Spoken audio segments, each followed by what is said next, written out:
Okay, this is one of those 1% hacks, very narrow focus. Maybe you've used to only 1% of vanners out there. People who have not got an outside shower, but do have an aversion to muddy boots or bikes. Actually, maybe 5%. This is the Rectus bite and boot hack.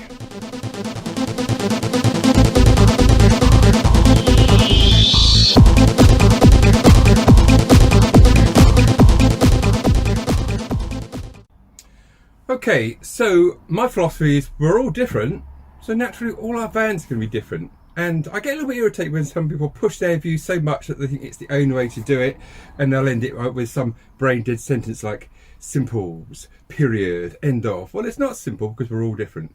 And for me, a red line in the sand when I was building my van and designing it was an inside shower facility.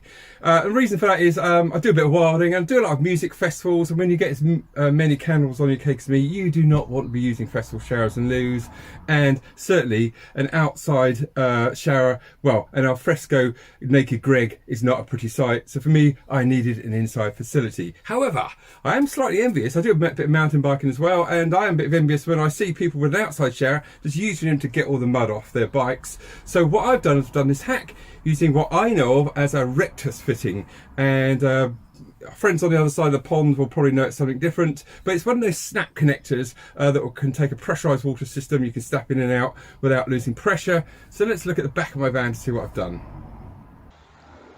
Okay, let's have a look at my van.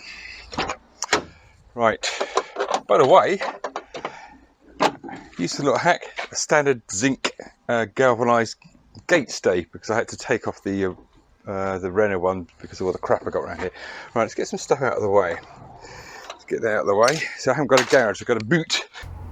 Okay, so let's look at what we've got here. So here's my plumbing here in the back end of the van.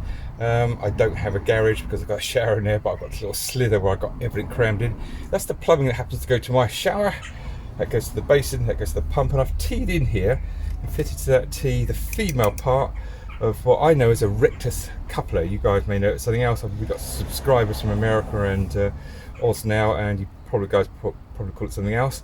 But that's a Rectus coupler, and what that can do is to join two pipes together containing a fluid, in this case water, that is under pressure without it leaking. So then I've got, if you look at my little caveat here, I've got the business end, and basically I've made that with a garden spray head attachment, some aquarium hose, feed through it, and on the other end of the aquarium hose is the male part of the Rectus coupler.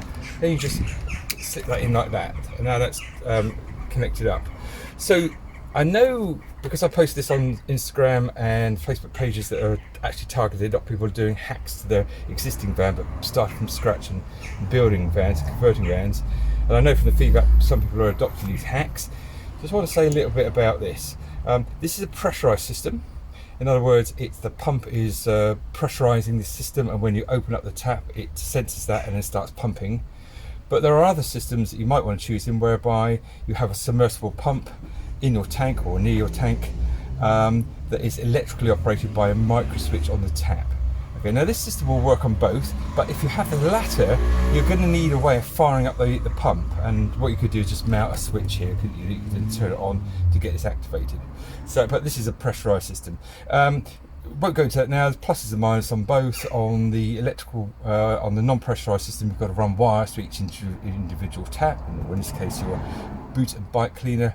On a pressurized system, you don't have to do that, and you get a bit more of a better flow, but it is pressurized, so you have to check your joints now and again, make sure they're not weeping. I've had very little issues. I wouldn't let that put you off, but it's really personal choice. Okay, so let's see it working.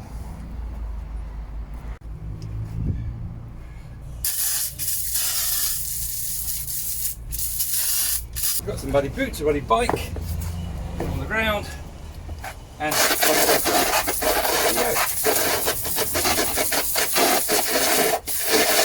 see, with a pressurized system you get quite a good bit of jet, and when you're done you can actually unplug it from your hose attachment, but you shouldn't get any major leak out of there. Let's have a go.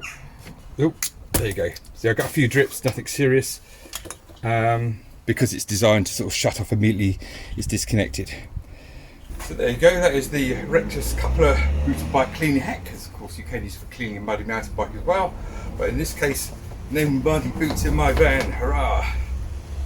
just soaking wet ones.